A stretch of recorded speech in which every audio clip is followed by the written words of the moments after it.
আসসালামু আলাইকুম সবাই। আজকে আমি আপনাদের সাজেস্ট করব কিভাবে আপনারা বাসায় একই সাথে বিড়াল এবং পাখি একসাথে পালতে পারবেন, একসাথে মেনটেন করতে পারবেন।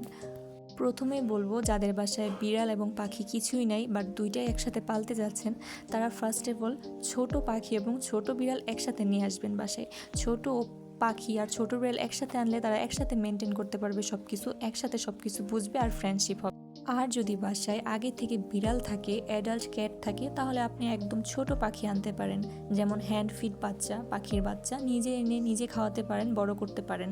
তাহলে বড় বিড়াল খুব সহজেই বুঝবে যে এটা আমাদের পাখি। আর যদি বাসায় বড় অ্যাডাল্ট পাখি থাকে বা কিছু পাখি থাকে, তাহলে আপনি একদম বাচ্চা বিড়াল আনতে পারেন। কারণ বাচ্চা বিড়াল আনলে হবে কি, বিড়ালের সাথে পাখির খুব ভালো বন্ডিং হবে। পাখি যেহেতু খুব ভীতু একটা প্রাণী, পাখি বিড়ালকে দেখতে দেখতে অভ্যস্ত হয়ে যাবে। পাখি বুঝে যাবে যে আসলে এটা আমাদের বিড়াল, আমাদের সাথেই থাকবে। সেক্ষেত্রে ছোট বিড়ালের বাচ্চা আনতে পারেন, যাতে পাখির সাথে খুব সহজেই অ্যাডজাস্ট হয়ে যায়। যদিও আমি আমার বিড়াল ও পাখিদের ক্ষেত্রে তেমন কোনো টিপসই ফলো করিনি, আমি মূলত তাদেরকে আমার নিজের মতো করে ট্রেন্ড করেছি। এখন তারা এতটাই ফ্রেন্ডলি, এতটাই মিশুক যে তারা একসাথে থাকতে অনেক পছন্দ করে। এখন এটা পুরাটাই ডিপেন্ড করবে আপনি কিভাবে পালবেন, আপনি কীরকম জায়গায় রাখবেন। আপনি যদি একসাথে রাখতে চান, একই রুমে রাখতে চান আমার মতো, তাহলে আপনি এই টিপসগুলো ফলো করতে পারেন, এগুলো আপনার জন্য ইজি হবে।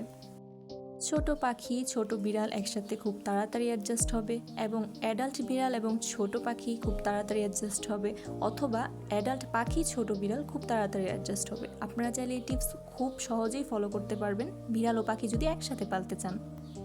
আমার মিকু এবং রাজা খুবই স্মার্ট পাখি, ওরা খুব সহজেই বিড়ালদের সাথে মানিয়ে নিয়েছে এবং তাদের সাথেই থাকা শুরু করেছে, এবং তাদের সাথেই তাদের সবসময় সময় কাটে।